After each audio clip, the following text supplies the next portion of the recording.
자, 2022년도 지방제 7급 경제학 기출문제 해설 강의를 시작하도록 하겠습니다. 일단 문제는 20문제고요. 사지선다이고 작년 시험 대비 되게 쉽게 나왔기 때문에 일단 시험 보신 분들은 무난하게 시험 봤을 거라 생각이 들어요. 자, 1번부터 20번까지 해서 빠르게 한번 풀어볼 거고, 역시 이거 이제 대략적인 강의다 보니까 다음에 시간 될 때 다시 좀 자세한 설명을 좀 드리도록 하겠습니다. 자, 1번 문제 풀어볼게요. 정부가 공급자한테 종량세를 부과하고 있다고 되어 있죠. 조세부과 파트는 워낙 시험에 자주 나오니까 잘 정리하셨을 것 같고요. 해당 문제는 되게 쉽게 나왔죠. 수요코스트 우하향, 서플라이 커브 우상 일반 형태고, 생산자의 세금 부담이 가장 큰 경우는 어떤 경우였냐면 탄력성이 낮을 때죠. 공급자 탄력성이 낮을 때 요걸 찾으면 되죠. 그래서 공급의 가격 탄력성이 작을수록 찾으셔야 되고, 반면 소비자 쪽은 탄력성이 커야 된다는 거 배우셨을 거예요. 그래서 답은 1번으로 체크해 주시면 되겠습니다. 자, 2번 문제 보시면 어느 재화에 대한 시장 수요 함수가 있고 서플라이 커브 함수식이 있죠. 역시 생산자한테 재화 단위당 5의 물품세를 부과한다고 되어 있습니다. 그래서 물품세 부과 문제도 완전 기본 문제를 냈고요. 계산할 수 있다시피 일단 이제 그림만 그려놓고 풀어볼게요. 디맨드 우하향, 서플라이 커브 우상향. 그래서 가장 기본은 서플라이 커브를 P로 정리한다는 게 핵심이었죠. 그래서 QS는 2P 빼기 10이니까 P로 정리하면 2P는 넘어가면 Q 더하기 10, P는 2분의 1Q 더하기 5. 절편이 5라는 게 중요하고, 일단 5의 물품세 부과하면 서플라이 커브가 5만큼 상방으로 움직인다 했어요. 그래서 10으로 바뀌는 거죠. 이렇게 S1 이렇게.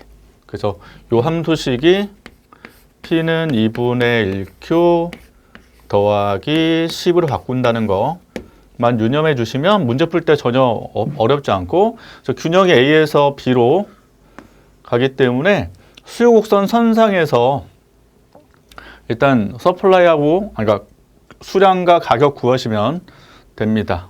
그래서 소비자 계산하시면 되고요. 계산 안 할게요. 자, 소비자 잉여는 어떻게 하시면 돼요? 일단 가격 올라가죠. 그리고 거래량이 줄죠. 이렇게.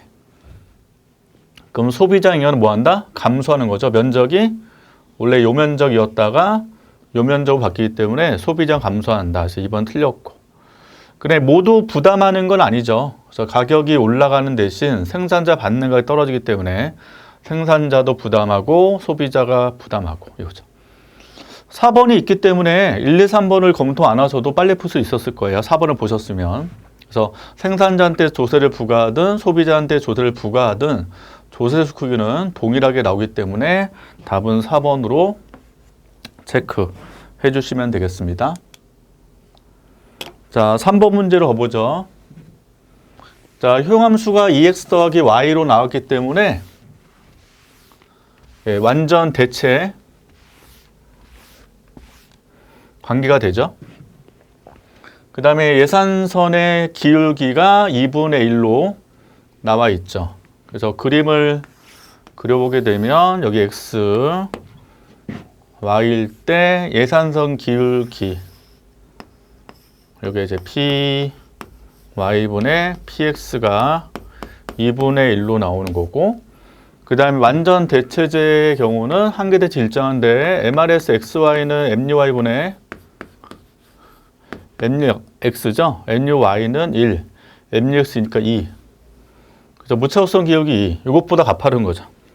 그림을 이렇게 그리게 되면 여기서 만나는 거죠. 여기 효용대와. 그래서 x제곱을 구입한다는 걸 아실 거다.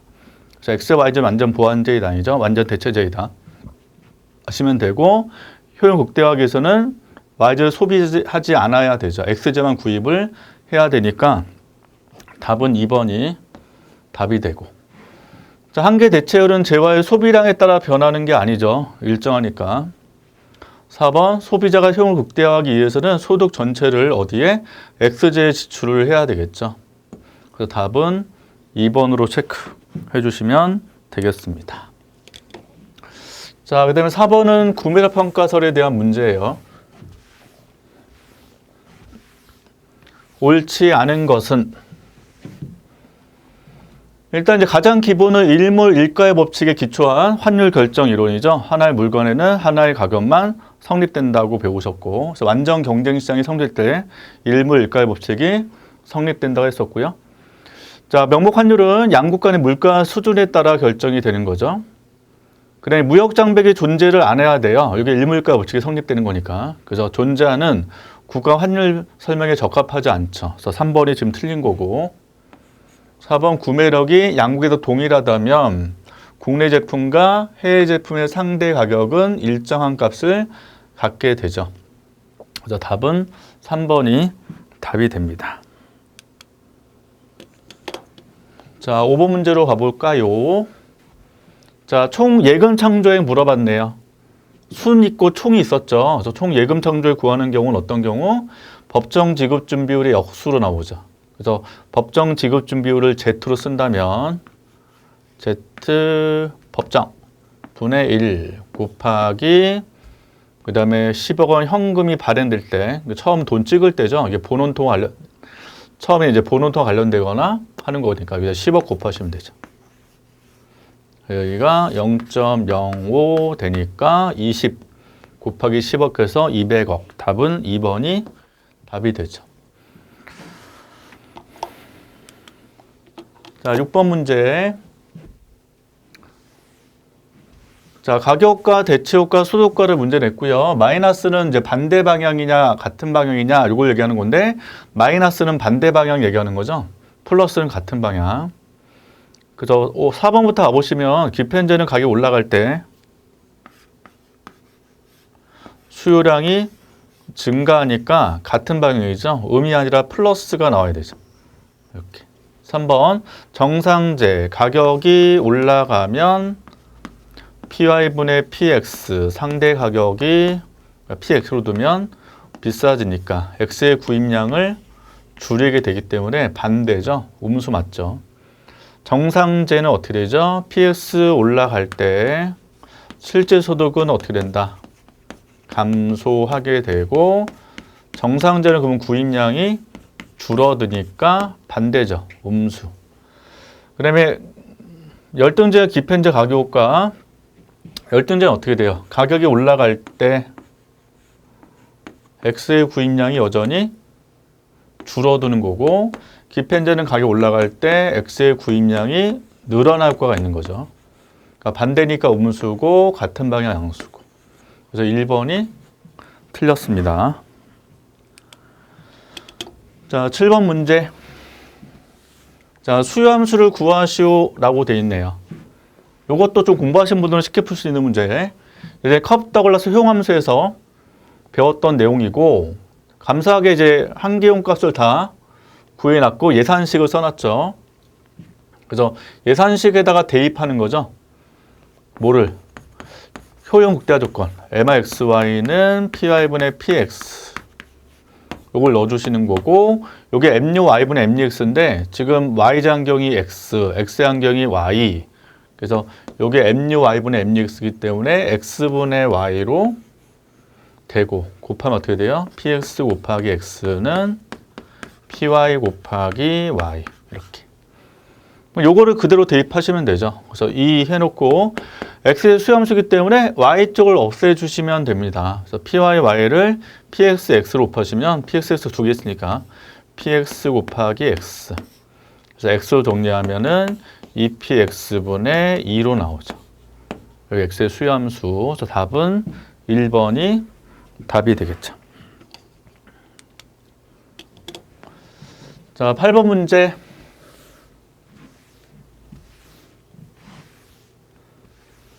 자, 물가 수준과 화폐 유통수를 발에 연결한 것을 해놨어요.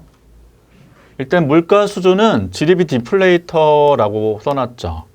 그럼 디플레이터는 식 뭐죠? 실질 GDP분의 명목 GDP 곱하기 100. 요게 되죠. 그래서 지금 실질이 140 있고 명목이 560 그래서 4대니까 400 나오죠. 그래서 400 여기서 고르시면 되고, 근데 화폐 유통 또는 MV는 PY를 통해서 해 주시면 되는데, 지금 명목 GDP 여기죠? 560 이렇게. 자, 그 다음에 보시면 현금 통화 비율은 요구불 대기 현금 비중이다 그래 있습니다. 그래서 현금 통화 비율이 0.4 이렇게 돼 있고, 요구불 예금 대비 현금의 비중이다 라고 돼 있죠. 그래서 요구불 예금 대비 현금 비중 그러죠. 그럼 요구불 예금은 지금 200이라고 돼 있습니다. 이렇게. 그럼 현금 어떻게 돼요? 0.4 곱하기 200이니까 80이 나오죠. 80. 그럼 280. 이게 통화량이죠. 그래서 280. 그러면 V값은 얼마다? 2가 되겠죠. 그래서 8번 답은 4번으로 체크하시면 되겠습니다. 자, 9번 문제 솔로 모형. 자, 환급률 수준보다 적은 자본을 갖고 시작하는 경우 저축률을 환급률 수준의 저축을 높인다면 시간이 지남에 따라서 나타나는 현상에 대한 설명 옳은 것을. 일단은 그림을 잠깐 그려볼게요. 환급률 조건을 기억나실 거고요. 1인당 자본량, 1인당 GDP 이렇게 그리면 Y는 FK 밑에 스몰 s FK 이렇게. 그리고 인구 증가율만 있다 볼게요. NK 이렇게. 그러니까 요 센터가 이제 뭐였냐면 균제 조건이에요. SFK랑 NK 만날 때가 균제 조건이었고요. 이때 FK의 접선 기울기 요게 MPK라고 한다면 요거랑 요 N가 일치할 때, 요 직선 기울기가 일치할 때, 그래서 여기서 균제가 나오면 황금률이라고 했습니다. 그래서 골든룰 FK 이렇게 K스타. 자, 근데 요것보다 적은 자본을 갖고 있기 때문에 요 저축률이 더 낮은 거예요. 여기 있는 거죠. 이렇게. 그래서 S1 FK로. 그럼 이게 끌어올려야 된다는 거죠. 그래서 황금 수준의 저축을 높인다면 그래 있죠. 자, 일단 저축률 높여요. 높이면 소비는 줄겠죠. 감소, 높였으니까. 근데 황금 정의 자체가 뭐였어요? 1인당 소비가 극대화되는 경우라고 배웠단 말이에요. 그래서 밑에 이제 간단한 그림으로 어떻게 썼냐면 황금률이 지금 여기잖아요. K스타. 그래서 여기 1인당 소비 일 때 소비가 가장 극대화된다고 이렇게 배웠단 말이에요. 그래서 감소하지만 점진적으로 원래 안정 상태의 수준보다는 증가를 하겠죠. 증가를 해야 황금률 수준에서의 저축을 되는 거니까. 그래서 답은 2번이 답이 되겠습니다. 자, 10번 문제로 가볼까요? 자, 인플레이션에 대한 설명으로 옳은 것만을 모두 고르면 이라고 해놨어요.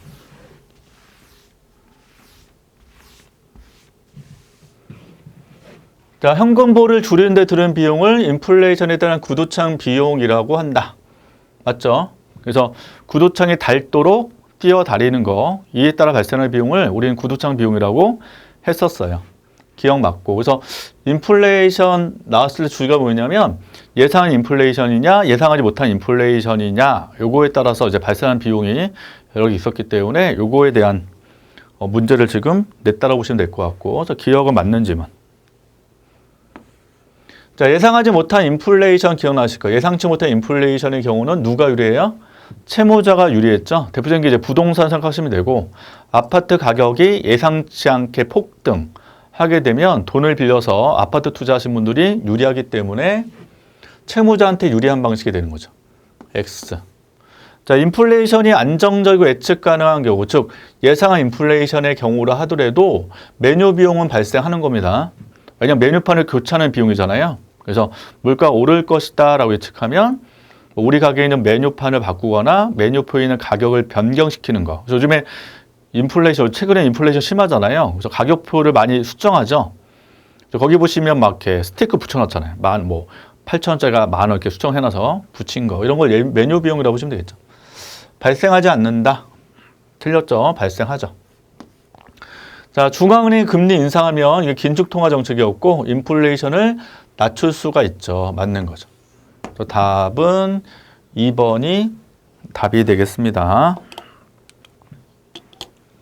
자, 11번. 이것도 시험 문제. 완전 경쟁 독점, 복점 시장에서 이윤 극대화 시 시장 공급량을 발에 연결한 것은 이렇게 나왔네요. P는 30 빼기 Q 이렇게. 그러면 한 개의 비용 0이라고 지금 조건 줬으니까 P는 MC. 그게 완전 근절대 균형이죠. 그럼 Q는 30 이렇게. 그래서 30 이렇게 되고 독점은 MR 있고 MC. 그래서 MR을 구하시게 되면 30 빼기 2Q 이렇게. 그럼 2Q는 30간 Q는 얼마? 15. 그 다음에 세 번째 복점인 경우는 완전 경쟁의 3분의 1하고 배우셨어요. 그래서 요거에 3분의 2라고 하셔야 되겠죠.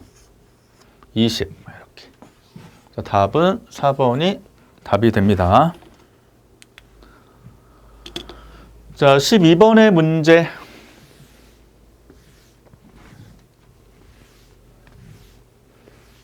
자, 일반적 무차소수 아닐 때 효용 증가 방향이 이쪽 방향이에요.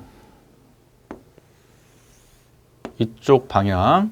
그래서 이렇게 찾는 가장 기본은 이게 효용 증가니까 X의 구입량은 증가하고 Y의 구입량이 줄어야 이쪽이 효용 증가가 되죠. 그래서 X는 일반적 재화라고 보시면 되고 Y는 구입량이 줄어야 효용이 증가하기 때문에 이제 비재화라고 하는 거죠. 자, 이때 비재화의 특징은 한계용 값이 음수 값을 갖게 돼요. 음수. 그래서 일반적 재화들은 한계용이 양수지만 비재화는 음수 값을 갖게 되죠. 그래서 비재화의 대표는 소음공해로 들어갈 수 있겠죠. 그래서 지금 1, 2, 3번까지 맞는 거고 4번의 예산 제약하의 효용 극대화 조건은 소득 전체를 Y제에 지출하는 것이다. 틀렸죠. 그림만 그려보시면 알 수 있을 것 같아요.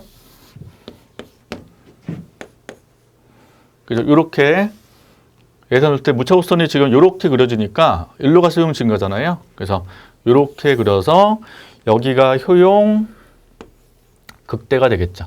그래서 X에 지출하는 것이다. 이렇게 하시면 되겠다. 그래서 답은 4번이 답이 됩니다. 자, 13번 문제도 쉬운 문제. 너무 쉽긴 했네요, 다.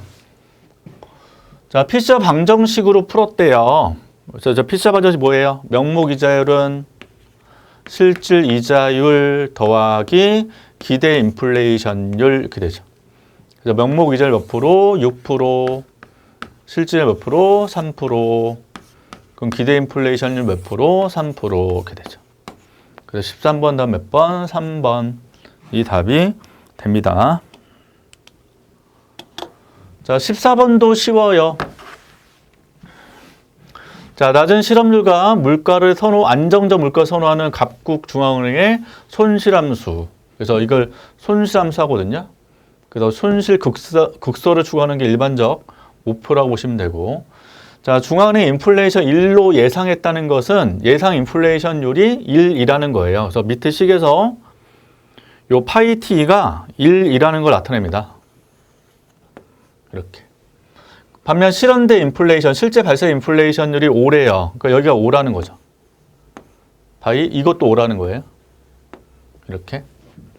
여기서 실업률 구할 수 있죠. 그래서 넘기면 4, UT 빼기 4 되고 넘어가 마이너스 4. 그럼 UT 빼기 4는 빼기 1. 실업률은 3 이렇게 나오죠. 그럼 여기다 3 넣어주시면 되죠. 그럼 5의 제곱이니까 25, 0.1이니까 2.5가 나오죠. 3 더하니까 5.5가 되겠죠. 그래서 14번의 다음 몇 번? 3번으로 체크하시면 되겠습니다.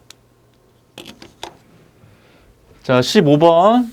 각국과 을국에서 엑셀을 독점 생산하는 기업이 있다. 엑스젠 수요 가격 탄력성 각국에서 2이고 을국은 3이다. 이 기업이 각국에서 엑셀 1200을 판매하고 있다면 을국에서 판매가 얼마인가? 요건 3급 가격 차별에 대한 문제죠.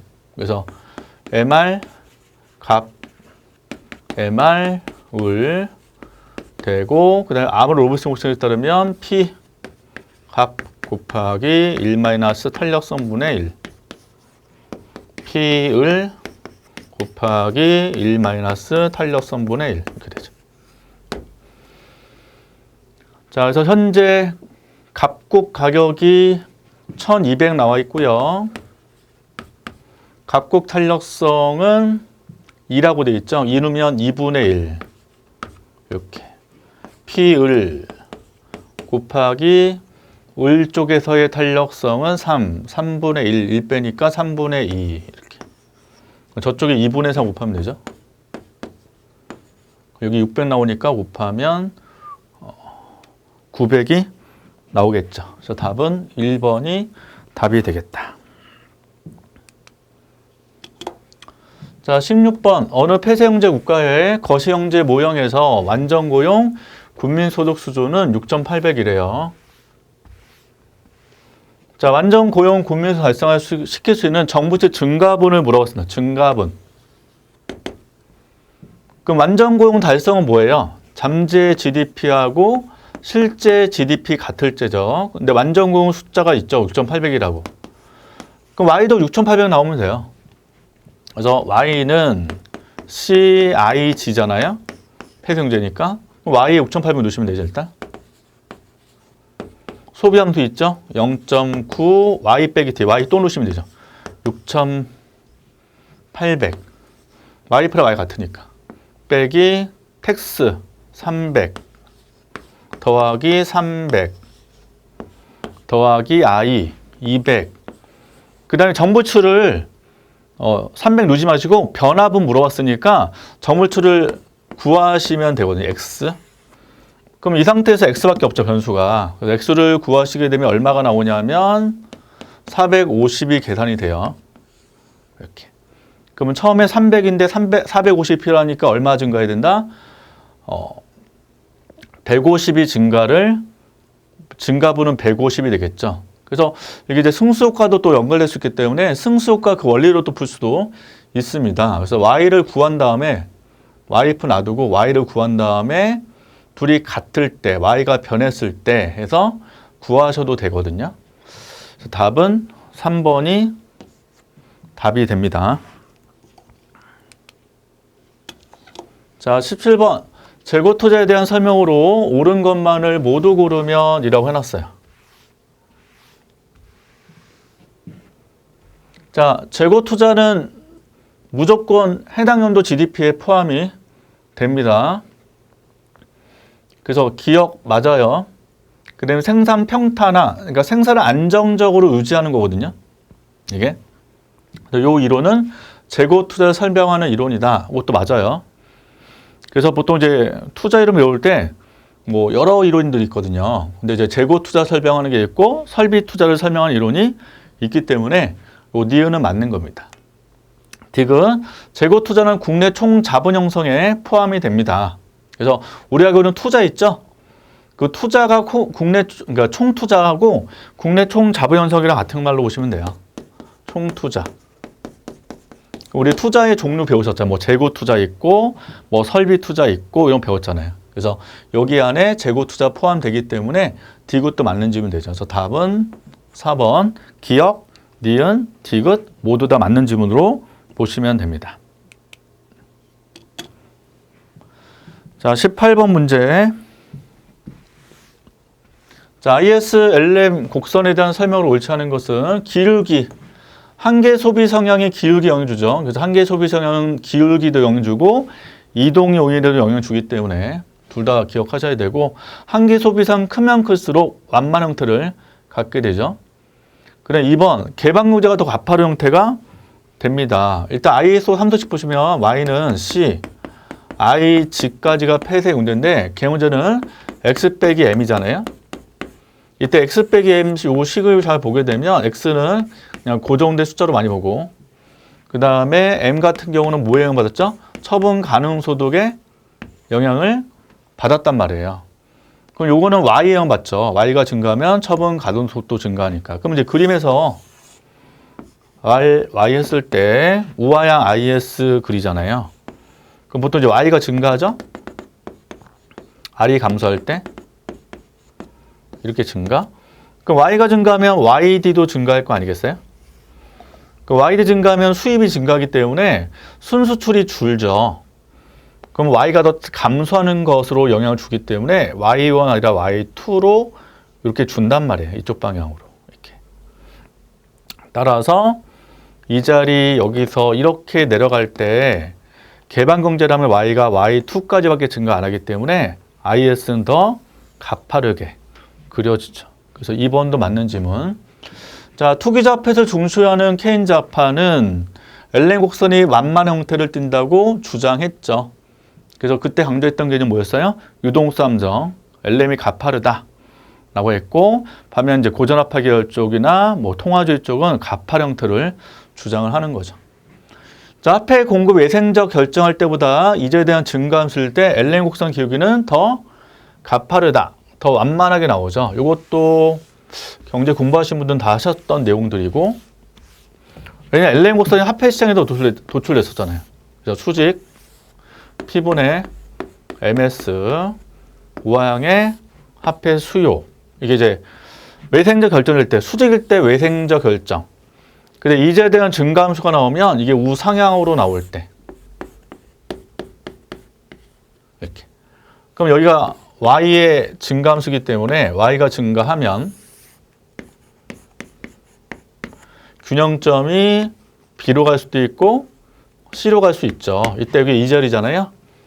그래도 y가 증가할 때 y가 y0에서 y1으로 이렇게 증가할 때 이 자리 처음에 R0였다가 올라간단 말이에요. B로 가는 게 더 많이 올라가잖아요. 자, R1, 여기 이제 B라고 본다면 이렇게 가겠죠? LM이 이렇게 그려지는 거고, C 같은 경우는 적게 금리 올라갔잖아요. 그래서 R2에서 C에서 이렇게 그려지는 거죠. 그래서 증가함수일 때 LM 곡선 기울기는 더 완만한 형태로 도출이 됩니다. 4번이 맞는 지문 되는 거죠. 자, 19번 문제로 가볼까요? 자, 규모 형제가 나타난 생산량 범위는 이라고 되어 있네요. 이거 구하려면 뭐 구하셔야 돼요? 평균 비용 곡선을 도출하셔야 되고, 평균 비용 도출하려면 총 비용 곡선을 도출하셔야 되죠. 그러니까 총 비용 함수식을 먼저 만드셔야 돼요. 대신 단기적으로 자본량이 9로 고정되어 있다고 그랬어요. K는 9로 고정되어 있다. 그래서 총 비용 함수식 TC는 WL 더하기 RK일 때, 지금 W가 9잖아요. 그래서 9L, 그 다음에 자본 쪽은 1이죠. 1 곱하기 K인데 K가 9죠. 그럼 1 곱하기 9 해서 9가 될 거고, 이제 L을 Q로 바꾸셔야 돼요. 그래서 생산함수식에서 도출하셔야 되죠. Q는 루트 L 곱하기 K가 9. 그러면 Q는 3 루트 L. 양변 제곱하면 Q 제곱은 9L. L은 9분의 1 Q제곱. 그러면 저쪽 놓으시면 Q제곱 나오죠. 따라서 총 비용 함수식은 Q제곱 더하기 9. 이렇게 나오죠. 자, 이때 평균 비용 구하셔야 돼요. 양변을 Q로 나누셔야 되겠다. 그럼 Q분의 TC 하시면 Q 더하기 Q분의 9 하고, 여기 이제 평균 비용인데 최소점 구하기 위해서 Q로 미분하셔야죠. 그럼 1 더하기 9. Q에 빼기 1승이니까 앞에 나가니까 마이너스 9 되고, Q에 빼기 2승은 0. 그러면 Q제곱분의 9는 1. 따라서 Q는 3 이렇게 나오죠.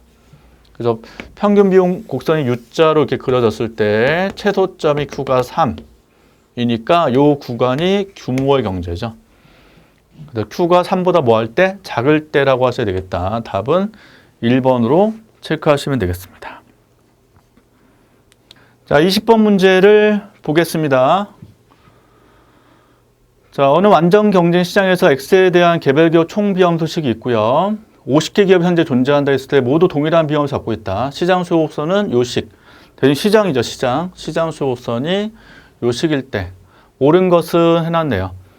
일단 개별 기업 단기 공모선 알다시피 한 개 비용이었고요. 평균 가변 비용, 최저점 이상의 MC라고 배웠어요. 그래서 TC에서 일단 한 개의 비용을 구하시면 2분의 1 Q가 나오죠.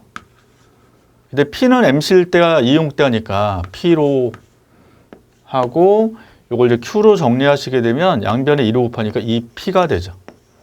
4P 다 틀렸고. 자, 단기 시장 균형각을 물어봤네요. 현재 50개 기업이 존재하기 때문에 시장 서플라이 커브 대문자 Q는 양변에 50 곱해서 100P가 되죠. 이때 시장 수요는 1800 빼기 20P가 되니까 120P는 1800이 되고 P는 하면 12분의 180이니까 15가 나오죠. 그래서 시장 균형은 10이 아니라 15가 되어서 이것도 틀렸고, 그래 단기적으로 시장 진입하려는 요인이 존재한다 하려면 이윤이 발생해야 되겠죠. 그래서 이윤 값을 계산하시면 돼요. 그래서 P 곱하기 이윤 스몰 Q, 그 시장 가격이 지금 15니까 놓으시면 되고, 그 다음에 시장 Q는 얼마 나왔어요? 아까 이제 P는 15를 놓으시게 되면 여기 놓으시면 30 나오죠. 이렇게 빼기 총 비용 빼시면 되죠. 총 비용수 있으니까 100을 빼고 빼기 4분의 1 곱하기 Q의 제곱 900 하시면 되죠. 그럼 여기 450, 100 뺐으니까 350에다가 빼기 4분의 1 곱하기 900이 되니까 양수값 나오죠. 그럼 이윤 발생과 진입하려고 하겠죠. 3번이 맞죠? 자, 기업들의 진입과 퇴출이 허용되는 장기에서 시장 균형각은 15이다. 장기 균형 문제 예전에 많이 풀어보셨을 거고, 장기는 뭐였어요? 평균 비용의 최저점에서 균형이 나오죠. 항상 이윤 0이니까. 그래서 지금 TC식이 있기 때문에 양변을 Q로 나누시면 이게 평균 비용이고 Q분의 100 그리고 4분의 1Q 이게 평균 비용. 이걸 다시 Q로 미분하셔야죠. 최저값 구하기 위해서. 그럼 Q로 미분 100Q니까 Q에 빼기 1승은 앞에 나오기가 마이너스 100 Q에 빼기 2승 그리고 4분의 1은 0 이렇게. 그럼 Q 제곱분의 100 4분의 1 그럼 Q제곱은 400 그럼 Q는 20 여기다 20을 넣으시면 5 더하기 5 10이 되죠. 15 아니라 10이 됩니다. 틀렸죠. 그래서 답은 3번 이렇게 정리하시면 되겠습니다. 자, 그래서 지방 실급 1번에서 20번까지 같이 한번 빨리 풀어봤고요. 전체적 난이도는 역시 국가직과 비교했을 때 한 중하 정도 난이도이기 때문에 거의 뭐 90점 이상 맞았을 거라고 생각이 듭니다. 하여튼 시험 보시느라 고생하셨고 다음에 또 다른 강의로 얼굴 뵙도록 하겠습니다. 예, 수고하셨습니다.